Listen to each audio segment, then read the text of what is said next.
परिक्रमा मार्ग को पूर्णतः नो व्हीकल जोन घोषित करे प्रशासन, नहीं तो एनजीटी को अवगत कराएंगे। आनंद गोपाल। एनजीटी न्यायालय के याचिकाकर्ता ने प्रशासन को दी चेतावनी। सर्विस रोड निर्माण में विलंब से नाराज याचिकाकर्ता। गिरिराज संरक्षण समिति की ओर से national green tribunal and GT में याचिकाकर्ता आनंद गोपाल दास गोवर्धन पहुंचे। रमन रेती आश्रम में पत्रकारों से मुखातिब होते हुए मथुरा जिला प्रशासन पर निशाना साधा। उन्होंने गिरिराज परिक्रमा मार्ग को नो व्हीकल जोन घोषित कराने की मांग की। सर्विस रोड निर्माण में विलंब होने पर नाराजगी जताई। निर्धारित समय में निर्माण न होने एवं परिक्रमा को नो व्हीकल जोन घोषित न होने पर एनजीटी न्यायालय को अवगत कराने की चेतावनी दी। रविवार को गिरिराज संरक्षण समिति की ओर से एनजीटी में याचिकाकर्ता आनंद गोपाल दास गोवर्धन पहुंचे। रमन रेती आश्रम में गिरिराज पर्वत के संरक्षण को लेकर पत्रकार वार्ता की। आनंद गोपाल दास ने प्रशासन पर निशाना साधते हुए कहा कि सर्विस रोड निर्माण कार्य में देरी हो रही है।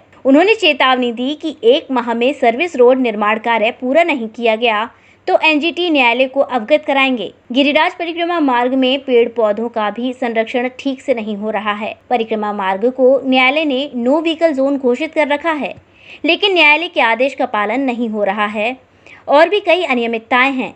प्रशासन 1 माह में व्यवस्थाएं दुरुस्त कराए, नहीं तो न्यायालय को अवगत कराया जाएगा।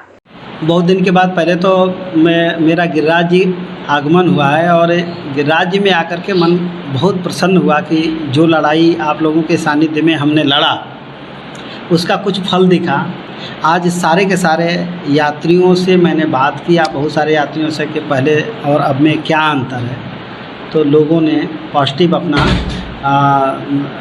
जो है वो दिया कि पहले इतनी व्यवस्था नहीं रहती थी। एक थोड़ा सा है पीड़ा का विषय कि अभी सर्विस रोड बनने में देरी हुआ।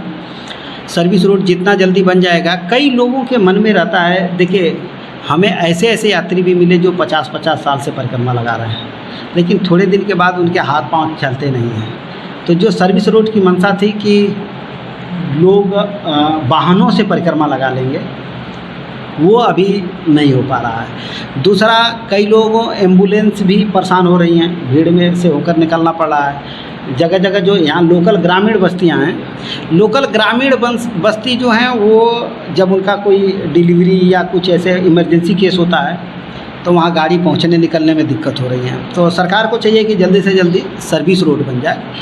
बाकी ऐसा कुछ नहीं करना है। हम तो आप लोगों के माध्यम से, हमें लगता है कि हमारे जितने भी समाचार पत्र और चैनल्स हैं जो गोवर्धन मथुरा में चलते हैं, सारे के सारे चैनल्स को धन्यवाद देना चाहिए गुरु पूर्णिमा के पावन पर्व पर। और आपसे जो हमारा पुराना लगाव है, आप लोगों के वजह से ही ये लड़ाई हम लड़े और जीत पाए।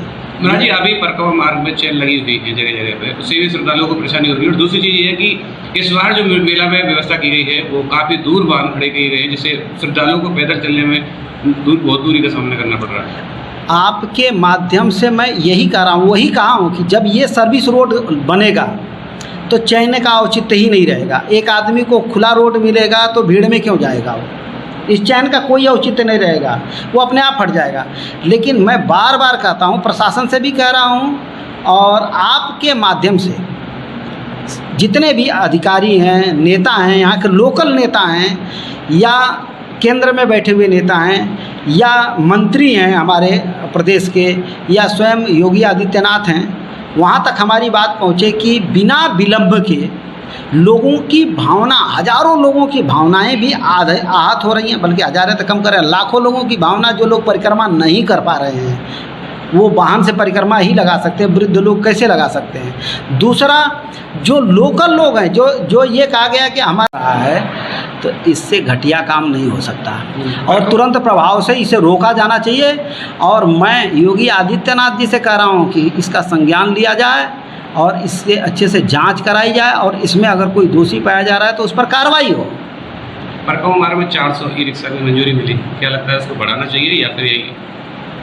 देखिए, सर्विस रोड बन जाए, एक भी परिक्रमा मार्ग में ई-रिक्शा नहीं चलेगा, एक भी सिंगल भी नहीं चलेगा।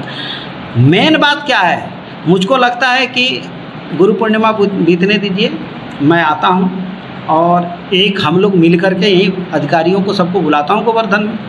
मैं कहता हूँ कि अगर कोई आप लोगों को दिक्कत है तो बताइए, सर्विस रोड नहीं बना करके और कितना ब्रजवासियों को आप लोग दर्द देंगे। सर्विस रोड बना दीजिए, कोई भी ई रिक्शा इसमें क्यों आएगा?